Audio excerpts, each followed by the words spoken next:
급락이 나왔을 때는 매수 기회니까 당연히 퍼가 제일 낮습니다. 삼성전자 매출 비중도 제일 높고요. 파운드를 증가하게 되면은 우리가 가장 주목하고 있는 거는 반도체 중에서도 AI랑 GPU에 필요한 PCB 기판 혹은 MLB. 그러면은 이수페타시스를 딱 빼면은 대만의 사례를 좀 보면 TSMC와 그렇죠. 네. 본주 대만에 이제 본주가 좀 있지만 그래서 이번에 SK하이닉스는 반등이 나와도 더 쉽게 좀 매수하기에도 또 부담스러운 것도 많고요. 그렇다고 해서 지금 가격적인 이점을 보면 굉장히 좀 많이 내려왔던 구간이기 때문에 진입에 대한 부담감은 없는데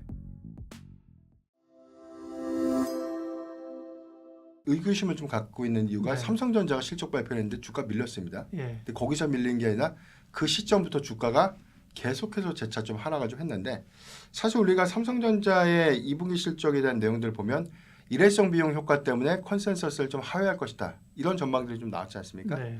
그런데 일회성 비용을 좀 반영했는데도 평균 컨센서스가 80조 원대 중반이었으니까 그러니까요. 이 부분도 상회를 했는데 중요한 건 일회성 비용을 성과급 측면에서 한 19조에서 한 20조 정도를 우리가 좀 예측을 좀 하고 있는데 이걸 제거하고 봤을 때는 108조 원 정도에 대한 영업이익 컨센이 나온 거죠. 이거는 키움증권이 제시했던 2분기 영업이익 컨센 상단이 100조였는데 그 상단치를 이번에도 뛰어넘는 정말 좀 경이로운 실적을 좀 발표를 했는데 사실 이 부분 때문에 뭐 세론이 좀 나왔다. 그러니까 하루 정도의 조정은 좀 이해가 되는데 그때부터 좀 양산됐던 가장 큰 이슈가 SK하이닉스에 대한 이 영업이익 실적 추정치가 좀 낮아지면서 그때부터 메모리 기업에 대한 어떤 피크 논란, 그다음에 전반적인 어떤 노이즈가 좀 양산이 되면서 이 부분이 수급의 민감도를 더 크게 좀 키우는 그런 부분들이 최근까지에 대한 어떤 주가 낙폭을 키우는 가장 큰 배경이 좀 되고 있지 않나라고 보고 있는데 영업이익 추정치가 한 60조 원대 중후반 정도가 좀 제시가 좀 됐었고요. 평균이. 네. 그 상당 경우에는 한 70조 원까지 좀 올라가지 않을까 이런 전망들이 좀 나왔는데 최근 좀 보수적으로 보는 증권사 쪽에서는 60조 원대 초반까지 좀 얘기를 하고 있습니다. 가장 큰 이유는 공급량이 감소돼서가 아닙니다. 이거는 이제 차이가 좀 있는데 아무래도 삼성전자가 이 범용 쪽에 집중도는 한 80% 정도, 그 다음에 이제 HBM 집중도가 한 50% 정도였고, SK하이닉스는 HBM 집중도가 아무래도 80% 좀 되다 보니까 2분기 가격 상승에 대한 구조가 범용 쪽에 대한 가격 상승폭이 좀 상대적으로 컸고요. HBM이 생각보다는 그 가격 상승폭이 1분기 대비해서 크지 않았다고 합니다. 그러니까 그 전체적인 우리가 이제 DDR5, 7에 대한 가격 추정치를 개별적으로 좀 봤을 때는 이 수요처가 HBM이냐 범용이냐 이걸 나눠서 구분은 못하지만 전체 매출의 어떤 연동 효과를 봤을 때는 상대적으로 삼성전자가 그 가격적인 이점을 좀 반영시켰다. 그래서 컨센서스를 좀 상회하는 실적이 좀 나왔고 SK하이닉스는 아무래도 이제 HBM의 집중도가 좀 높은데 가격의 상승 이점이 2분기 대비해서는 지난 1분기에 거의 유사한 수준까지 좀 반영되다 보니까 이 추정치가 좀 엇나간 전망이 좀 된 거죠. 그래서 이제 종합적으로 좀 말씀을 좀 드리면 SK하이닉스의 이번 영업이익 추정치 하회는 시장에 예상했던 추정치보다 약간 미스가 좀 낮은 수준이지 전반적인 출하량들이 좀 낮아졌거나 가격 상승이 뭐 삼성전자보다 그 단가의 메리트가 없다. 이렇게 좀 보기에는 좀 네. 다소 좀 무리수가 좀 있지 않나 보고 있습니다. 노이즈에 흔들렸던 계기, 그다음에 여기서 가장 많이 팔았던 주체. 사실 이제 매도를 부르게 된 가장 큰 원인은 외인입니다. 네. 5월 7일부터 우리가 복귀를 좀 해보면 연간 그 매도량을 좀 대비했을 때 5월 7일부터 한 6월 말까지 외국인이 굉장히 좀 많이 팔았습니다. 거의 이 거래일을 좀 제외하고는 계속해서 좀 매도를 좀 했었고요. 그 매도폭이 사실상 이제 환율이 1,400원대 후반에서 1,500원대로 좀 상회했던 그래서 1,500원대 중반까지 올라갔던 구간이 거의 뭐 3조에서 많게는 5조, 6조 원 가량의 외인 매도세가 좀 반영이 됐었고 일단 이걸 수치를 좀 환산해 보니까 상반기 전체 코스피 기준의 외인 매도세가 한 186조 정도 됩니다. 여기서 이제 126조가 5월 7일부터 이제 7월 현재까지 이어진 그 수급 기조에서 좀 반영이 좀 됐었고요. 67.7% 정도가 환율이 급등했던 시점에 외인 매도세가 그만큼 더 네. 커졌다라는 것이 이제 데이터에서 좀 확인됐기 때문에 그러니까 종국적으로는 뭐 차익 실현에 대한 빌미도 좀 있지만 수급 여건은 이제 환율에 상당한 상관관계를 좀 가져가면서 외인 수급이 오히려 좀 수급적인 어떤 이탈을 좀 초래하지 않았나라고 보고 있고요. 두 번째는 단일 종목 2배 레버리지 ETF가 아무래도 이제 투매를 좀 불리는 그래서 이제 매도가 매도를 좀 키우는 형상이었는데 최근 10거래일간의 이 수급 변동 장세가 좀 커지다 보니까 ETF 청산 규모가 좀 추정으로 한 75% 정도가 청산이 됐다는 좀 전망도 좀 나오지 않습니까? 이제 그러다 보니까 이번 주 뭐 정부의 ETF 규제 부분들은 뭐 완충작용 정도가 좀 될 수는 있지만 최근에 상승 탄력도가 이전보다는 좀 많이 떨어진 측면들 좀 고려했을 때 이게 확실한 어떤 대안은 좀 되고 있지 않나.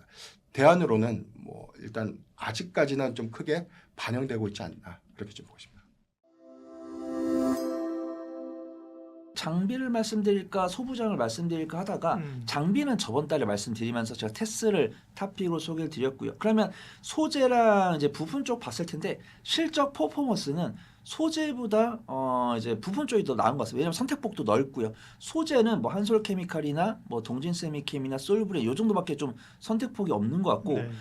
이제 부품주 중에서도 PCB 기판 쪽이 이미 좀 확실하게 실적이 나왔고 SK 하이닉스 같은 경우는 HBM이나 뭐 후공정 공장 이런 것들을 증설을 하겠다고 했지만 삼성전자 같은 경우는 D램 공장을 증설을 하겠다고 이야기를 했기 때문에 반드시 좀 D램에 필요한 기판 관련 종목들을 봐야 된다라고 판단을 하고 있고요. 지금 제가 준비한 종목들도 물론 이게 삼성전자, SKX 한 군데에만 납품을 하기보다는 양쪽에다 고르고에 납품을 하고 있는 종목들 위주로 갖고 왔기 때문에 제가 말씀드린 종목들은 저도 이미 수익을 많이 받던 종목들이고 그 종목들이 바닥권까지 내려왔기 때문에 그 종목들 우리 구독자분들께 다시 한번 소개드린다 이렇게 좀 말씀을 드리도록 하겠습니다. 네. 일단 제가 삼성전기랑 LG이노텍은 리스트에 안 넣었는데 당연히 우리 구독자분은 삼성전기랑 LG이노텍을 매매를 하셔야 되시고요. 간단하게 좀 말씀드리면 삼성전기랑 LG이노텍 같은 경우는 MLCC 그다음에 카메라 모듈 수요 폭증에 2028년까지 호황이 전망이 된다. 그래서 지금 삼성전기 같은 경우도 이미 HBM만큼이나 쇼티지가 3년 넘게 나오겠다 이런 뉴스가 나오고 그다음에 무라타 제약소에서 MLCC 가격 인상을 하고 있기 때문에 삼성전기 반드시 낙수 효과 얻을 거다라고 보고 있고요. 리포트 나왔습니다. 2분기는 실적 기대치를 상회를 할 것이기 때문에 그 전에 급락이 나왔을 때는 매수 기회니까 당연히 단기적인 변동성을 선호하지 않으시는 분은 삼성전기, LG이노텍 반드시 보셔야 된다라고 판단하고 있고요. 그 다음에 중형주 쪽으로 내려오면은 솔직히 다 유명한 종목인데 제가 이제 이 종목들을 고르고 골라서 가장 제가 드리고자 하는 말씀에 최적합한 종목을 오늘 탑픽으로 준비했으니까 그 부분 좀 보시면 좋을 것 같고요. 사실 코리아 서키트랑 TLB랑 심텍은 모르시는 분들 안 계시거든요. 근데 이제 코리아 서키트가 탑픽이 되지 못한 이유는 우리가 반도체 이야기를 하고 있는데 이 반도체 중에 사실 뭐 AI나 GPU랑 관련 있는 종목을 좀 소개를 드려야 되는데 코리아 서키트를 말씀드리면 코리아 서키트는 모바일 쪽 아니냐 이런 이야기를 하시더라고요. 근데 네. 우리가 분명히 모바일도 AI 비서 서비스가 있잖아요. 그러면은 이제 우리가 생각하는 거는 이제 데이터 센터에 서버가 들어가 있고 여기에 들어가는 HBM인데 사실은 우리가 이제 AI 모바일 쪽에도 이제 그런 AI가 쓰이기 때문에 코리아 서킷도 받으실 납품될 수 있다고 판단되고 있고요. 주가 수익 비율로만 따지면 코리아 서킷가 퍼가 제일 낮습니다. 그 다음에 삼성전자 매출 비중도 제일 높고요. 그 다음에 이번에 2분기 실적 발표 전망은 전년 동기 2025년 2분기 대비해서는 영업이익이 500% 증가할 것으로 전망이 되고 있고요. 메리츠 증권에서 목표가를 상향한 리포트가 나왔는데 PCB 업사이클의 양대축인 이제 FC, BGA랑 소켓용 메모리 모듈이면서 이들이 삼성전자에서 이제 HBM이라든가 뭐 비메일 반도체 생산량, 파운드를 증가하게 되면은 당연히 그를 테스트하기 위한 소켓에 대한 수요가 증가할 거다 이렇게 보고 있고요. 그 다음에 차세대 AI 서버의 고성능 패키지 확대가 이루어지면은 당연히 코리아 서키트가 만들고 있는 메모리 모듈에 대한 수요가 증가할 거다 이런 평가를 받고 있습니다. 근데 이제 코리아 서키트가 또 탑픽으로 등장하지 못한 이유는 수급 동향이 아직 개선되지 못했더라고요. 오늘 이제 저번 주 목금 같은 경우 외국인의 일부 순매수가 들어왔는데 음봉이 조금 길더라고요. 그래서 외국인과 걔네 매도세가 나오면서도 음봉이 짧고 지지가 이탈하지 않으면서 지지하려는 모습이 보여주면은 조금 코리아 서키트를 좀 긍정적으로 말씀드리고 했는데 이 기업이 실적이 정말 잘 나오는 걸 알면서도 조금 이 추이를 이탈하려는 그런 모습들이 보여줘가지고 저는 코리아 서키트가 오늘 탑픽이 안 됐다라고 좀 말씀드리고요. 그 다음에 제가 개인적으로 매매를 잘하신 분들은 TLB 좀 보시면 좋을 것 같습니다. 변동성이 제가 오늘 준비한 종목 중에 제일 크더라고요. 그래서 이들은 이제 뭐 낸드 플래시라든가 D램에 들어가는 테스트용 메모리 모듈을 만드는 기업인데 삼성전자, SK하이닉스랑 마이크론의 이제 균등하게 납품을 하고 있습니다.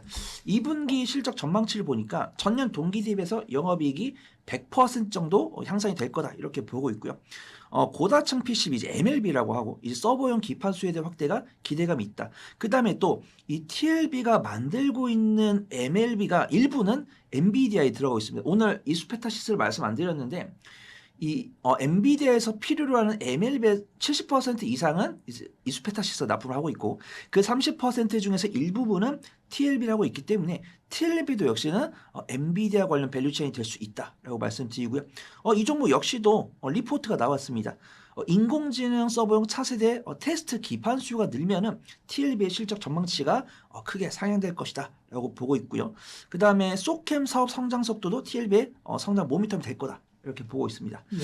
제가 준비한 종목들 중에서 시가총액이 좀 작은 편이고요. 외국인 수매수 들어오고 있는데 요건 분할 매수 잘하신 분들은 권해드리는데 변동성이 크기 때문에 조금 마켓 타이밍을 잡을 수 있는 분들만 보시면 좋다고 판단하고 있고요. 네.